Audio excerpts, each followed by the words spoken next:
గజల్ శ్రీనివాస్ అమ్మ మీద బాగా పాడతాడు గజలని. నన్ను వచ్చి అడిగారు, నాన్న మీద ఎప్పుడు మీరు గజల్ పాడరేంటండి అని. అప్పుడు నాన్న మీద ఓ గజల్ రాయించా. ఇవాళ నేను ఈ పాడే ఈ నాన్న మీద గజల్ ఇక్కడున్న ప్రతి బిడ్డ నాన్నకి పాదాలకి నేను ఇచ్చే అంకితం చేసే గజల్ ఈనాటి ఈ గానం. డాక్టర్ రెంటాల వెంకటేశ్వర గారు రాసిన గజల్ ఇది. చెట్టుకేమో విత్తుకు రుణమున్నది తెలియలేదు, ఈ చెట్టుకేమో విత్తుకు రుణమున్నది తెలియలేదు, నాకేమో నాన్న విలువ ఎంతన్నది తెలియలేదు. ఇప్పటికీ తెలియలేదు నాకు. నాన్న నాకు చొక్కా తొడగడమే తెలిసింది గాని, నాన్న చొక్కా తొడుగుతుంటే చొక్కా తొడుగుతున్నాళ్లే అనుకున్నాను చిన్నప్పుడు నేను. కానీ నాన్న మనసులో ఏముందో తెలుసా? నాన్న నాకు చొక్కా తొడగడమే తెలిసింది గాని, కనిపించని కవచం ఒకటి కడుతున్నది తెలియలేదు. చెట్టుకేమో విత్తుకు రుణమున్నది తెలియలేదు. ఈ చరణాన్ని వినండి. ముద్దులాడి నన్ను పైకి ఎగరేయుట తెలుసుగాని, అన్నయ్య మోహన్ బాబు గారు, చిరంజీవి గారు, ముద్దులాడి నిన్ను పైకి ఎగరేయుట తెలుసుగాని, తనకన్నా ఎత్తున నిలబెడుతున్నది తెలియలేదు. చెట్టుకేమో విత్తుకు రుణమున్నది తెలియలేదు.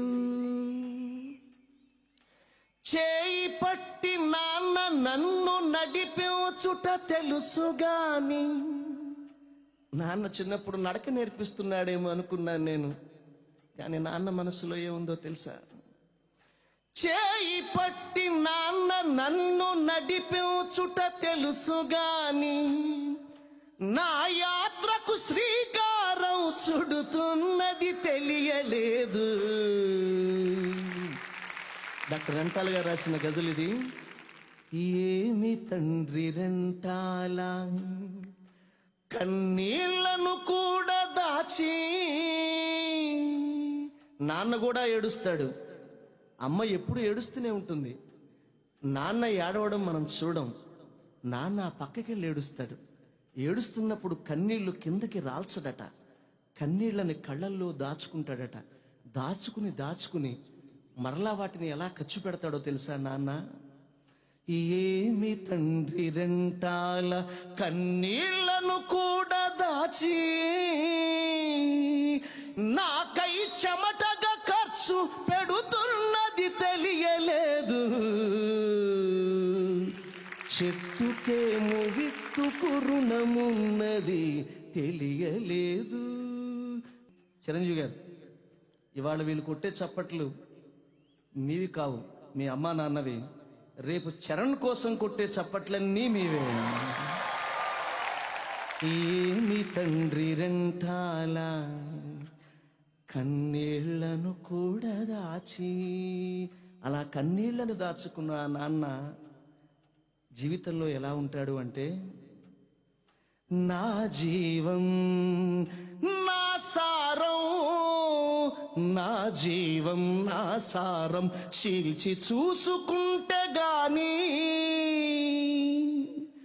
నాన్న ఇలా నువ్వై జీవిస్తున్నది తెలియలేదు.